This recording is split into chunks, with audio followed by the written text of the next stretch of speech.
आइए अब हम इसी श्रृंखला में व्युत्क्रम पर आधारित कुछ महत्वपूर्ण प्रश्नों को हल करेंगे। आइए देखते हैं। तब हमारा पहला प्रश्न हम इस प्रकार लेते हैं कि यदि A और B दो आव्यूह 2 गुणा 2 कोटि के दिए गए हैं, 2 गुणा 2 कोटि के आव्यूह दिए गए हैं और इससे हमें यह सिद्ध करना है कि A गुणा B का जो इन्वर्स है वह B इन्वर्स गुणा A इन्वर्स के बराबर है। यह एक प्रॉपर्टी भी है जो हमें याद रखनी है। तो आइए इसको हम देखेंगे। यहाँ जो ये प्रॉपर्टी है इसको आपको बहुत अच्छे से याद रखना है कि A गुणा B का जो इन्वर्स है, A मल्टीप्लाई बाय B का जो व्युत्क्रम है वो B के व्युत्क्रम गुणा A के व्युत्क्रम के बराबर है। इसे हम सत्यापित करने जा रहे हैं। आइए देखते हैं। इसके लिए हमें A गुणा B की आवश्यकता होगी। ये A और B दो आव्यूह हैं, इनका गुणा करेंगे, तत्पश्चात उसका व्युत्क्रम प्राप्त करेंगे। यहाँ पर लेफ्ट हैंड साइड हमारा A गुणा B का व्युत्क्रम है, तो हम यहाँ A गुणा B ज्ञात करने के लिए A और B दोनों आव्यूहों को लिख लेते हैं। और गुणा के लिए जैसा हम जानते हैं, अब हमारी अवधारणा विकसित हो चुकी है कि जब हमें गुणन के जो परिणाम स्वरूप जो आव्यूह प्राप्त होना है उसका प्रथम अवयव अर्थात A11 चाहिए।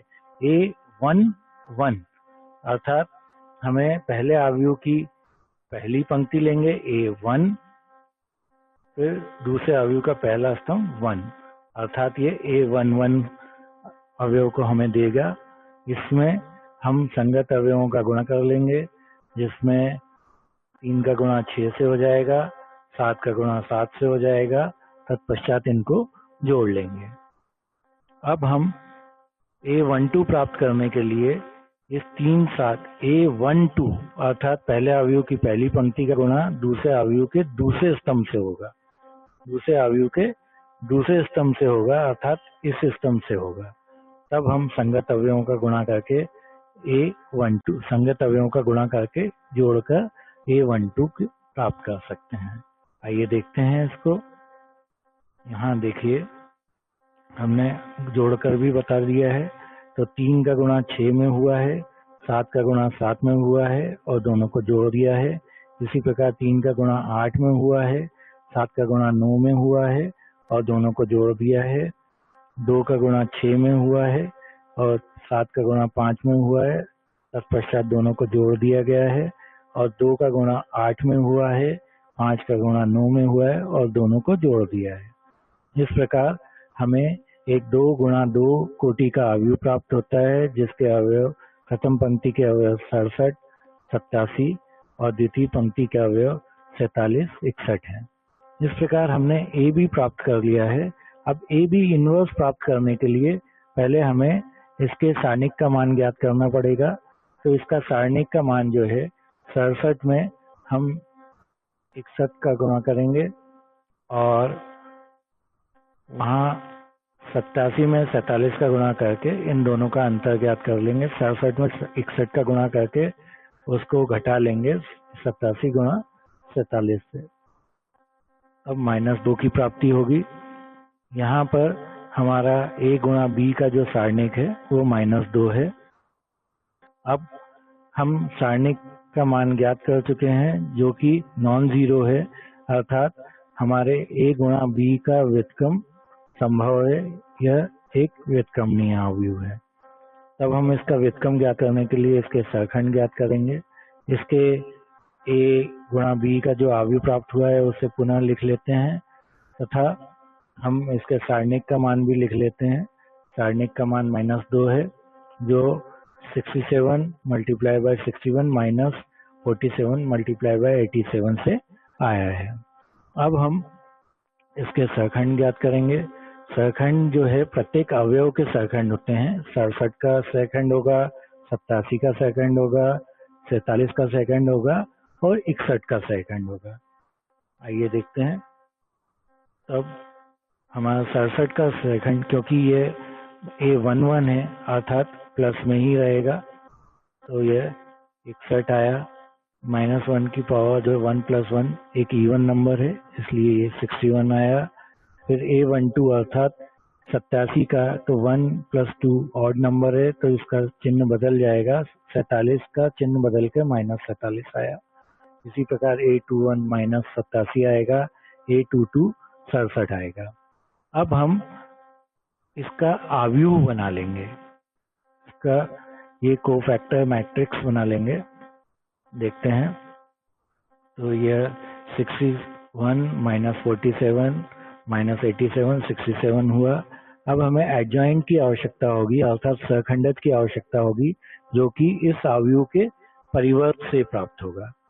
आइए देखते हैं। तो एडजॉइंट ऑफ ए बी जो है, अर्थात ए बी का सहखंडक जो है, वह इसकी जो प्रथम पंक्ति है, इसकी जो प्रथम पंक्ति है वह यहाँ पर प्रथम पंक्ति प्रथम स्तंभ में परिवर्तित हो गई है, परिवर्त लेने के पश्चात, और द्वितीय पंक्ति द्वितीय स्तंभ में परिवर्तित हो गई है। इस प्रकार हमें एडजॉइंट ऑफ ए बी का मान ज्ञात हो गया है। एडजॉइंट ऑफ ए बी का मान ज्ञात होने के पश्चात में हमें यहाँ पर अब ए इनवर्स का सूत्र लगाना है। ए इनवर्स का सूत्र लगाने के लिए हम ए इनवर्स बराबर adjoint of A upon determinant value of A, इस सूत्र का प्रयोग करेंगे। आइए देखते हैं। ए बी इनवर्स बराबर हो जाएगा adjoint of A B upon determinant value of A B, जो कि इस प्रकार होगा। डिटरमिनेंट वैल्यू -2 थी, तो -1/2 लिख दिया है। एडजॉइंट ऑफ ए बी का मान 61 -87 -47 67 है। और आप सभी लोग किसी अचर का गुणा यदि किसी आव्यूह में किया जाता है, तो उस अचर का गुणा प्रत्येक अवयव में हो जाता है। तो इस प्रकार हमें -61/2, 87/2, 47/2, -67/2 के रूप में एक आव्यूह की प्राप्ति हुई है। इस प्रकार हमने हमारे वाम पक्ष अर्थात लेफ्ट हैंड साइड को हल कर लिया है। अब हम राइट हैंड साइड अर्थात B inverse into A inverse को हल करेंगे। इसके लिए हम दोनों जो ए व बी हैं, इनके इनवर्स ज्ञात करेंगे। तो इसके लिए हमें सर्वप्रथम ये देखना पड़ेगा कि ये दोनों आव्यूह जो हैं वो व्युत्क्रमणीय हैं या नहीं है। इसके लिए हमें इनके सारणिक का मान ज्ञात करना पड़ेगा। आइए, क्या ए इनवर्स पॉसिबल है, क्या बी इनवर्स जो है वो पॉसिबल है, देखते हैं। पहले ए के लिए, तो ए के सारणिक का मान 3 7 2 5, 3 का गुणा 5 में करने पर 15 की प्राप्ति हुई, 7 का गुणा करने 2 में करने पर 14 की प्राप्ति हुई, 15 में से 14 को घटाने पर 1 की प्राप्ति हुई। अर्थात आपका जो ए जो है वो शून्य नहीं है, इसलिए ए जो है व्युत्क्रमणीय है। जब हमें यह ज्ञात हो गया है कि ए शून्यतर, सारणिक ए जो है वो शून्यतर है, तब हम इसके व्युत्क्रम की दिशा में आगे बढ़ सकते हैं, जिसके लिए हमें प्रत्येक अवयव सहखंड ज्ञात करना पड़ेंगे।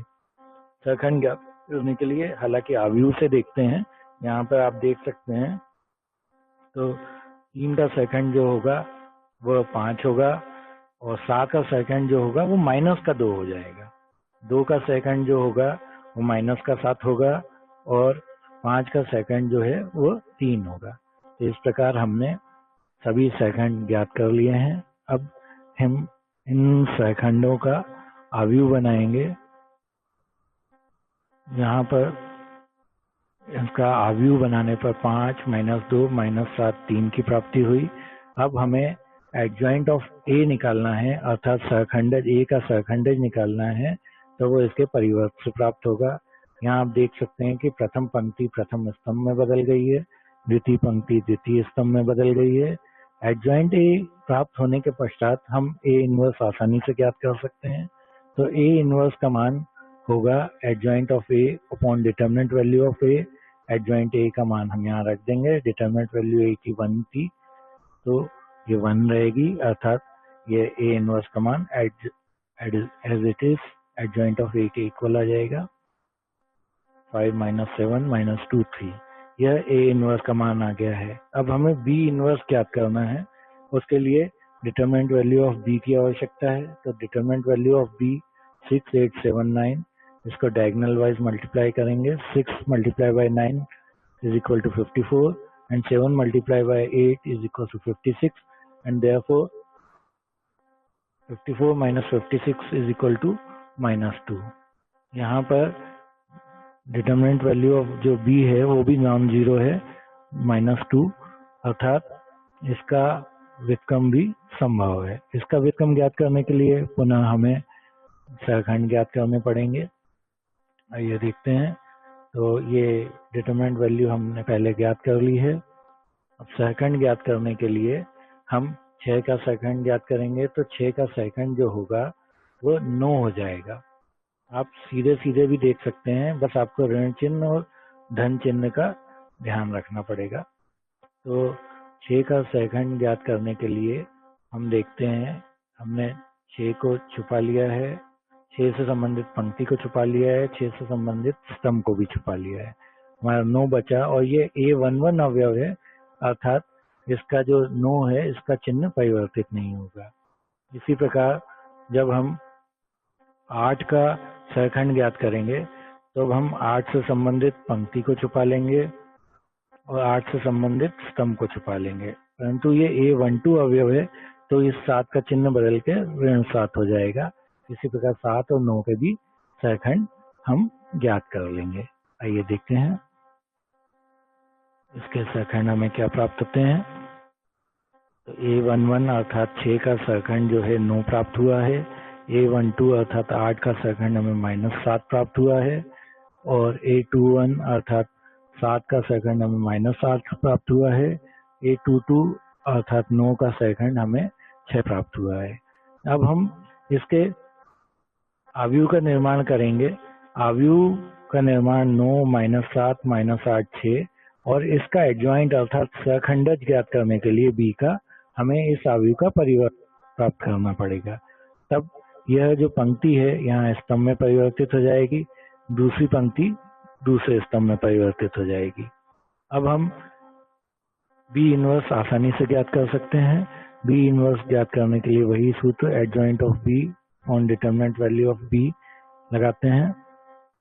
यह हमने एडजॉइंट ऑफ b ज्ञात कर लिया था, 9 -8 -7 6 और डिटरमिनेंट वैल्यू ऑफ b जो थी हमारी -2 थी। यहाँ पर -2 का हम गुणा नहीं करेंगे, इसे बाद में लास्ट में गुणा कर लेंगे। तो b इनवर्स गुणा a इनवर्स ज्ञात करने के लिए ये हमारा b इनवर्स है, इसका गुणा a इनवर्स में करना है। तो गुणा की संक्रिया के लिए आप जानते हैं ये रो कॉलम वाइज गुणा होता है, तो यहाँ पर रो कॉलम वाइज गुणा कर लेंगे। प्रथम अवयव की प्राप्ति के लिए पहले अवयव की प्रथम पंक्ति और दूसरे अवयव का प्रथम स्तंभ लेंगे और इसमें एलिमेंट वाइज ऑर्डर वाइज जो है मल्टीप्लाई कर देंगे। जैसे 9 का गुणा जो है जाएगा -8 का गुणा -2 से हो जाएगा और दोनों को जोड़ दिया जाएगा। इसी प्रकार अन्य 3 अवयव भी हम प्राप्त कर लेंगे। देखते हैं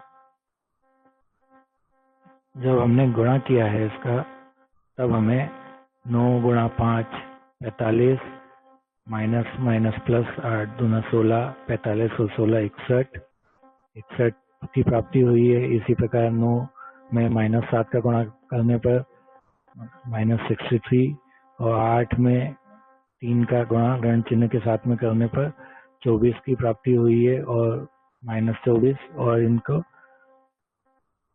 घटा लेने पर हमें -87 की प्राप्ति हुई है। तो यहाँ पर हमें इस प्रकार यहाँ b इनवर्स गुणा a इनवर्स की प्राप्ति हो गई है। b इनवर्स गुणा a इनवर्स की प्राप्ति के पश्चात हम इसको a b इनवर्स से तुलना कर लेंगे।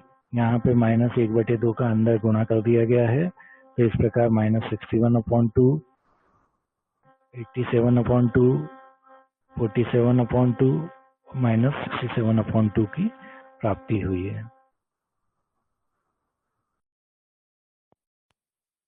यही हमारा a गुणा b का इनवर्स भी था। अब हम अगले प्रश्न को देखते हैं। यह भी एक बहुत महत्वपूर्ण प्रश्न है। किसी आव्यूह a के लिए ये एक आव्यूह दिया हुआ है 1 1 1 1 2 -3 2 -1 3। इसके लिए हमें यह दर्शाना है कि a cube minus 6a² plus 5a plus 11i is equal to 0 है। 0 मतलब यहाँ पर शून्य आव्यूह से है। इसकी सहायता से हमें a इनवर्स भी ज्ञात करना है। यहाँ पर हमारे पास जो दिया गया आव्यूह है इसकी सहायता से हमें a² और a क्यूब अर्थात a का वर्ग और a का घन ज्ञात करना है। तो देखिए, जब a में a का गुणा कर देंगे तो a² की प्राप्ति होगी और a² में पुनः a का गुणा कर देंगे तो a क्यूब की प्राप्ति होगी। आइए देखते हैं। a² के लिए हमने a में a का गुणा कर दिया है। इसके लिए वही क्रिया को पुनः दिखाया गया है। a11 प्राप्त करने के लिए हमने पहले आव्यूह के पहले पंक्ति को लिया है और 1 1 है, इसलिए दूसरे आव्यूह के पहले स्तंभ को लिया और संगत अवयवों अर्थात 1 का मल्टीप्लिकेशन 1 से, इस 1 का मल्टीप्लिकेशन इस 1 से और इस 1 का मल्टीप्लिकेशन इस 2 से करके तीनों को जोड़ दिया है। अब इसी प्रकार मान लीजिए हमें a31 ज्ञात करना है। a31 है चूंकि, तो a31 के लिए हमें पहले आव्यूह की तीसरी पंक्ति को लेना पड़ेगा और दूसरे आव्यूह के प्रथम स्तंभ को लेना पड़ेगा। वह इस प्रकार होगा कि 31 ज्ञात करने के लिए ये हमने पहले आव्यूह की तीसरी पंक्ति को लिया है और दूसरे आव्यूह के प्रथम स्तंभ को लिया है। अब संगत अवयवों का गुणा कर लेंगे। संगत अवयव अर्थात 2 का गुणा 1 से हो जाएगा, -1 का गुणा -1 से हो जाएगा और 3 का गुणा 2 से हो जाएगा और तीनों को जोड़ लेंगे तो a31 की प्राप्ति हो जाएगी। इस प्रकार गुणा करते हैं जो कि आप लोगों को पूर्व में विदित है। आइए देखते हैं। तो इस प्रकार हमारा a² जो है प्रत्येक जोड़ के रूप में लिख दिया गया है। 1 का गुणा 1 में 1, 1 का गुणा 1 में 1, 1 का गुणा 2 में 2। इसी प्रकार जैसे मैंने a31 के लिए बताया था, 2 का गुणा 1 में 2, -1 का गुणा 1 में -1 और 3 का गुणा 2 में 6 और तीनों को जोड़ दिया। इस प्रकार हमें गुणन प्राप्त हो जाता है जो कि a² के रूप में होगा। a² का मान हमें 4 2 1 -3 8 -14 7 -3 14 के रूप में प्राप्त हुआ है। इसकी सहायता से हम a का क्यूब ज्ञात करेंगे। a का घन ज्ञात करने के लिए a² में a का गुणा करेंगे। यहाँ हमें a² की प्राप्ति पहले ही हो चुकी है। a² जो है वह रेड शेड में दिखाया गया है और जो a है वो हमारा ब्लू शेड में है। अब इनका गुणा जैसा आपने पहले किया था गुणन वैसा ही करेंगे हम। जैसे मान लीजिए हमें a22 की प्राप्ति करनी है, तो a22 की प्राप्ति के लिए हमें पहले आव्यूह के हमें दूसरी पंक्ति को लेना पड़ेगा। दूसरी पंक्ति अर्थात ये, और 2 है तो दूसरे आव्यूह के दूसरे स्तंभ को लेना पड़ेगा और तत्पश्चात संगत अवयवों का गुणा करके जोड़ देंगे। जैसे -3 का गुणा 1 में हो जाएगा, 8 का गुणा 2 में हो जाएगा और -14 का गुणा -1 में हो जाएगा। तत्पश्चात तीनों परिणामों को जोड़ देंगे। तो इस प्रकार हमें a22 अवयव प्राप्त हो जाएगा। यह आप सभी लोग पूर्व में पढ़ चुके हैं। तो आइए देखते हैं कि a क्यूब क्या प्राप्त होता है। इसको भी जोड़ द्वारा दर्शा दिया गया है। यहाँ पे देख सकते हैं आप, जैसा मैंने बताया था, -3 का गुणा 1 में -3, 8 का गुणा 2 में 16, -14 का गुणा -1 में प्लस का 14। इसी प्रकार आप कोई भी अवयव ज्ञात कर सकते हैं। मान लीजिए आपको ये अवयव a32 ज्ञात करना है, a32 ज्ञात करना है आपको, अब आप क्या करेंगे? तो a32 ज्ञात करने के लिए ये आपका a32 है। इसको ज्ञात करने के लिए पहले अवयव की तीसरी पंक्ति को लेंगे, पहले अवयव की तीसरी पंक्ति को लेंगे और 2 है, फिर 2, तो दूसरे अवयव के दूसरे स्तंभ को लेंगे और संगत अवयवों का गुणा कर देंगे, अर्थात इस 7 का गुणा 1 में हो जाएगा, -3 का गुणा 2 में हो जाएगा और 14 का गुणा 1 में हो जाएगा। देख लीजिए वही मान प्राप्त हुए हैं। 7 का गुणा 1 में करने पर 7 की प्राप्ति हुई है, -3 का गुणा 2 में करने पर -6 की प्राप्ति हुई है और 14 का गुणा -1 में करने पर -14 की प्राप्ति हुई है, जिनको आपस में जोड़ देंगे। तो इस प्रकार हमें प्रत्येक अवयव की प्राप्ति हो जाती है। इनको हल करने पर हमें a क्यूब के मान की प्राप्ति होती है। a क्यूब 8, 7, 1, -23, 27, -69, 32, -13, 58 के रूप में प्राप्त होता है। इस प्रकार अब हमारे पास a cube, a square, a और i क्योंकि संगत 3/3 का मैट्रिक्स होगा तो वो 3 गुणा 3 का एक तत्समक अवयव लेंगे। इसके लेफ्ट हैंड साइड में हम मान रखते हैं, मान प्रतिस्थापित कर दिए गए हैं। तो ये a क्यूब का मान है -6, ये a स्क्वायर का मान +5, a का मान 11 और i के स्थान पे यहाँ पे क्योंकि ये इस प्रकार संदर्भित है कि ये 3 गुणा 3 के ही सभी अवयव हैं, तो ऐसा ही तत्समक अवयव लिया जाएगा। सभी मानों को a क्यूब का मान, a स्क्वायर का मान और a का मान यहाँ प्रतिस्थापित कर दिया गया है। अब अचर के गुणधर्म से हम जानते हैं कि यहाँ पे अचर का गुणधर्म इस प्रकार होगा कि इस 6 का गुणा जो है वो प्रत्येक अवयव में हो जाएगा। इस 6 का गुणा इस 4 में भी होगा, इस 2 में भी होगा, इस 1 में भी होगा, इस -3 में भी होगा, इस प्रकार सभी में होगा। इसी प्रकार 5 का गुणा भी सभी अवयवों में हो जाएगा। तत्पश्चात हमें परिणाम स्वरूप जो एक स्टेप मिलेगी वो इस प्रकार होगी।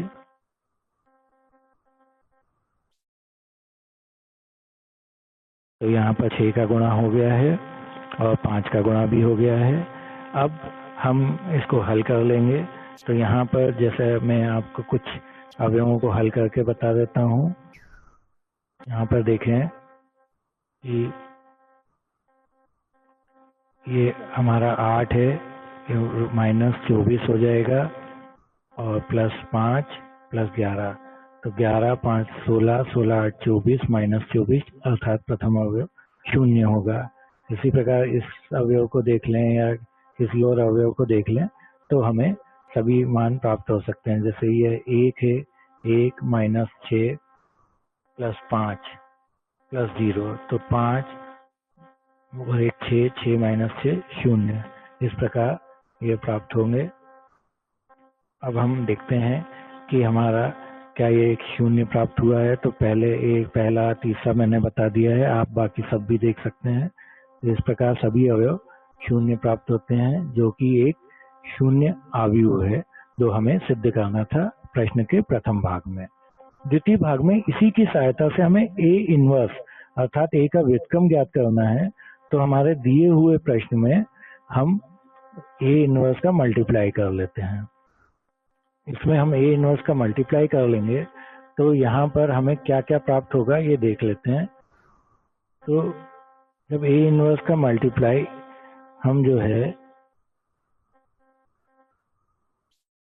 A क्यूब में करेंगे तो A स्क्वायर प्राप्त होगा। A इनवर्स का मल्टीप्लिकेशन हम जब A स्क्वायर में करेंगे तो A प्राप्त होगा, अर्थात ये -6A हो जाएगा। 5A में A इनवर्स का मल्टीप्लाई करेंगे तो 5I आएगा, माइंड इट, ये 5I आएगा और यहाँ पर +11A इनवर्स आएगा। इसी की सहायता से हम आगे ज्ञात कर लेंगे A इनवर्स का मान। आइए देखते हैं। तो ये मल्टीप्लाई करने पे ये A स्क्वायर हो गया है, ये 6A हो गया है यहाँ पर।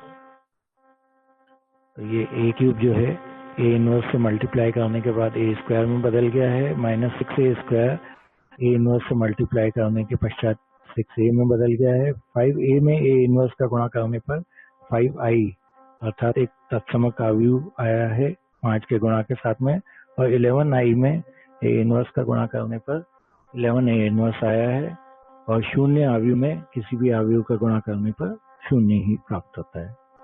यहाँ पर देखते हैं अब हमारे पास 11 ए इनवर्स को छोड़कर हम बाकी सबको ट्रांसपोज हम यहाँ पर दूसरे पक्षांतर कर देते हैं।